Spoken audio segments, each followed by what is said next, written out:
Hello, my friends. Welcome to another episode of Deep True Crime. I'm Manny Rodriguez. In today's episode, we want to talk about the Cabo, Mexico story of Shanquella Robinson. Young lady goes on vacation with her friends. She is dead 24 hours later.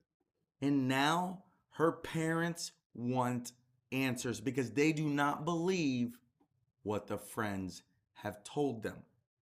Let's go ahead and dive into that story, why don't we?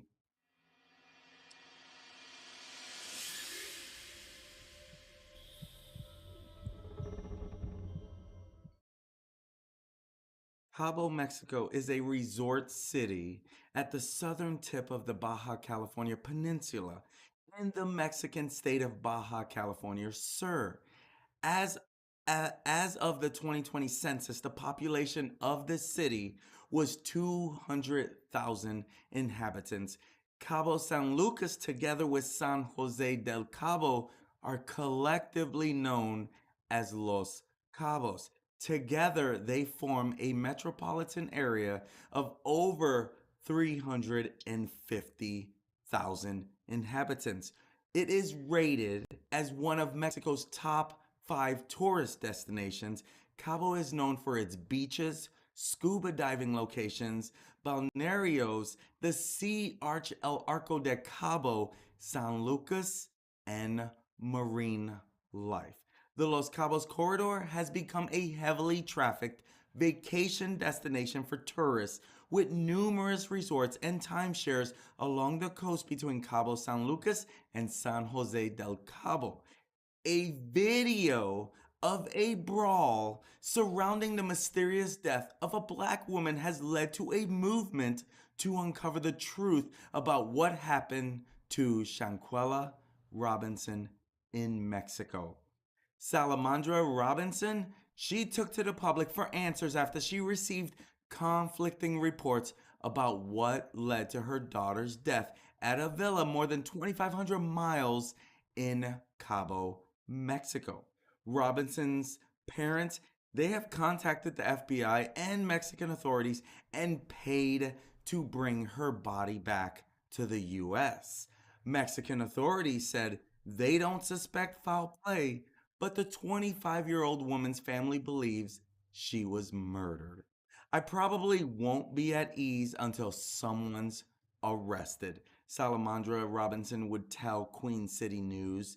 Shanquella Robinson, she left North Carolina, Charlotte, North Carolina, for Mexico on Friday, October 28th, to celebrate one of her friend's birthdays for the weekend. Her family says she was dead within 24 hours. What happened to Shanquella Robinson? Shortly after arriving in Cabo on Friday, Shanquella called her mother and told her she is enjoying a meal prepared by a private chef in Villa Linda 32. Now, Salamandra, the mom, she receives a frantic call from Robinson's friends saying that she is unconscious and had alcohol poisoning. She says each one of the people that was there with her was telling different stories. That's never a good thing when the story is not consistent. Salamandra said they didn't call us until the very last minute. Records obtained by WJZY said there were 7 guests staying in the villa. Now, to wait to the very last minute to call and there was 7 guests in that hotel room or the vacation room, that alone is a red flag. Now, Shanquella's friends, they returned to the US and left her body in Mexico. Her family spent $6,000 to ship her remains back to Charlotte. Now, the US Department of State officials in Mexico are not commenting on the allegations of foul play. They say, "We are aware of these reports. protecting the welfare of U.S. citizens overseas is among our top priorities. Uh, Out of respect for the privacy of those involved, we have no further comment at this time. And that was the U.S. Department of State officials who told that to WBTV in a statement.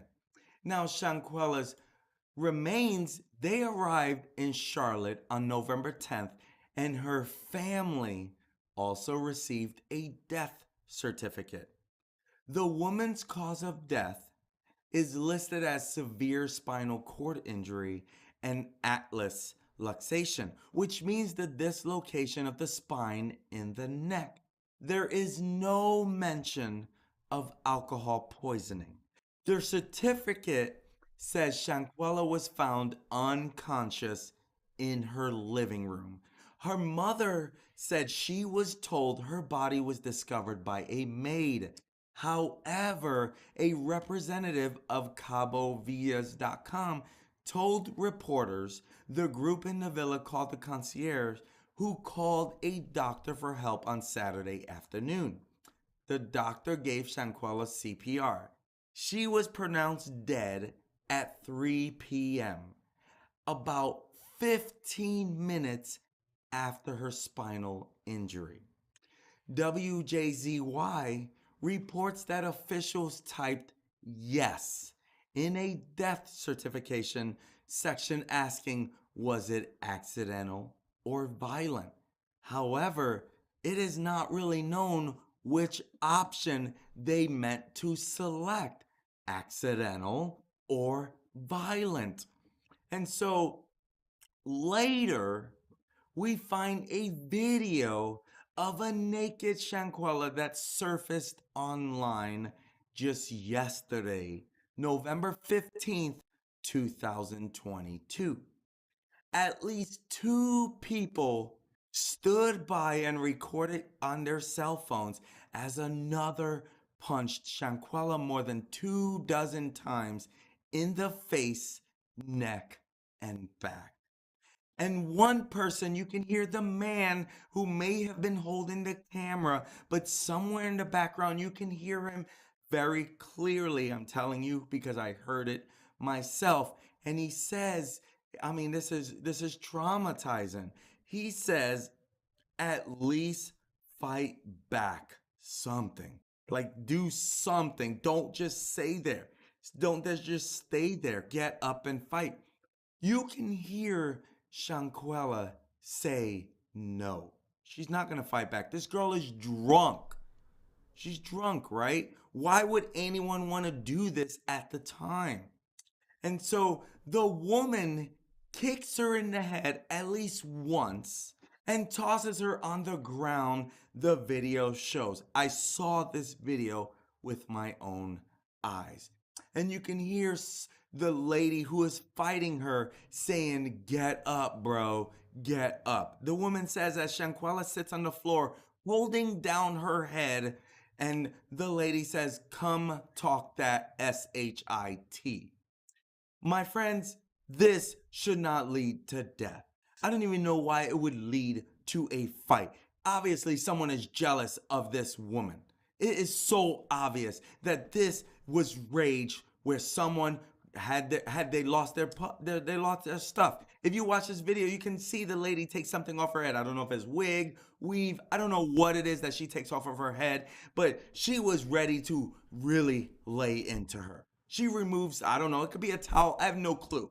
She removes something on her head and just really starts wailing and kicking on her. It is really a bad scene. Who is Shanquella Robinson? Rest in peace, Shanquella Robinson. Taken from this world way too soon, only 25 years old. She had so much life to give, so much life to live. And her friends and her family and her loved one will never get to see her again. Robinson, she attended West Charlotte High School and she studied at Winston-Salem State University in North Carolina, and this is according to her Facebook page. It is unclear if she graduated from WSSU. Her death certificate shows she only received a high school education. The 25-year-old amassed nearly 23,000 followers on her personal Instagram page, which features several video stories of her traveling to Miami, Las Vegas, Tennessee, and Jamaica with friends. It is not known at this time if whoever that girl was that gave her the beating, and it was a beating, because Shanquella did not fight back. And truth is, we didn't even see the whole video. It cuts off after 22 seconds. There's more to this video. So the parents have never seen the rest of this video. Someone has answers. Because if she died of alcohol poisoning, it would have been in a toxicology report. Shanquella also managed a hair braiding page where she specializes in children's cornrows, and she ran an online women's clothing boutique. She was an entrepreneur, she was self-employed, she was a business owner as well. She had, as one person put it, she had a heart of gold. She loved everybody, and pretty much everybody loved her. Sallamondra Robinson, her mother, would share. And it's things like this that are beyond heartbreaking. I'm going to guess this fight was not supposed to lead to death. But my friends, this is what happens when you let your temper get the best of you. Is that what killed her? We don't really know for sure. Do I think that's what killed her? Well, if that toxicology report does not say alcohol poisoning and her friends are saying alcohol poisoning, help me understand how her friend's not responsible for this. The one that beat her so severely took her spine out of whack. My friends, this is not good. This is actually very sad and beyond comprehension. I don't know what led to this fight. I don't know what, but you can hear the girl basically say, I'm done. I'm tired of your stuff. I'm tired of it. We're going to deal with it right now. Let's go. Now, the girl, she was trying to get Shanquella to fight her back. The girl was ready to rumble. I don't know what happened before that. Shanquella, she made it clear she wasn't fighting back.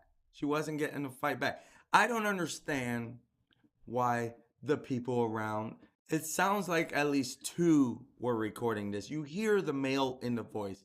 He's wanting to see some action, right? He's wanting to see some big time fighting going on in this home, in this hotel or motel or this villa. I don't understand. You know, we've all had that moment where we wish we can take it back. We all had something, whether it was as a child, whether it was later as an adult. We all have something. Man, if I could go back and turn back time on that. And this, someone's going to feel this for the rest of their life. If this never gets solved, hopefully we get justice for Shanquella, because as her parents say, something's not adding up. Why would her friends wait to the last minute to contact them? Again, there's two sides to every story. Friends are not speaking yet. We don't know. Right now, we don't know much. This is still a developing story. After this video came out, that's when this story started going a little more viral. And hopefully this is one of those stories that will gain traction nationwide, because there is more to this story than alcohol poisoning. And after seeing this video, someone needs to be facing charges of assault or something, because this girl did the heinous to Shanquella. I don't know if that's what caused her death. I'm not a doctor. I'm not going to play a doctor. But what that report came out and said about her spine and severing it, that's from an assault. That's from a brutal beating. So I honestly don't know what her friends are going to say. I mean, she traveled with her friends often, so I'm guessing some of these people are close friends. What do you think? Are they? They're not. I don't know. And that's what we got to wait to find out now, because more people they have to know something. They have to know something. Janet was sharing it's Mexico, nothing will ever happen. And that is sad to hear. Because right now, Janet, you are right. How could they not want to take this further after this toxicology report or whatever the report was? There's gotta be more. There's gotta be more to this than she was in a fight. Now her friend is responsible for it. We will wait to hear more. This story is still developing. After this video, I'm guessing someone's going to start either talking or investigating. These friends know something. So someone I would think is going to be sharing this. My friends, I'm Manny Rodriguez. Thank you for joining us today as we dive into another episode of Deep True Crime. My goal is to be another voice for the victims. I didn't hear about this story until this video came out. This story needs to be told and heard because someone's responsible for this young 25-year-old's death. So, my friends, if that's the type of content you like to follow, because my goal is to be a voice for the victims and keep you aware of what could go wrong. This girl, when she was giving her the beating, if that's what caused the death, I'm guessing she wishes she controlled her temper a little more. Because I'm also guessing she wasn't going to be trying to kill this girl either. So if you like content like that, please hit that subscribe button, click on that like, and hit that notification bell. That way you get notified whenever I upload content. Because truth is, if you don't hit on that bell, YouTube, you may not see my video if you're trying to stay on top of what could go wrong in this crazy world we live in. Thank you, my friends. I'm Manny Rodriguez, and I look forward to being a voice for the victims again and serving you in our next video. Have a great day. Peace.